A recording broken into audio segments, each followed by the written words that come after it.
Kahawi ko lang from Batang Quiapo for dinner. Lagi ko. So, eto na tayo sa kitchen. Let's eat. Ito naman si Idol mga guys. So, Boosh! Eto ang drawer ng mga delata ko. And we're going to be having 555 soy sauce.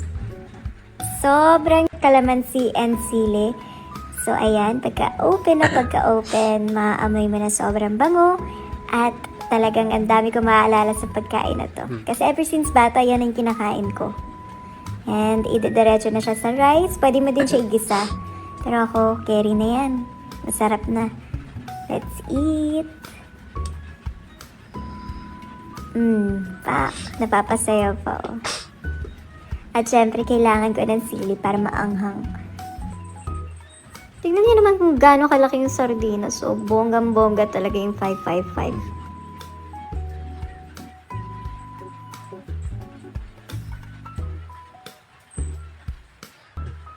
Halos yata lahat na ng Pinoy nakatikim na ng sardinas. Alam nyo guys, basta may pagkain tayo, blessing na yan. Kaya dapat magpapasalamat tayo at syempre wag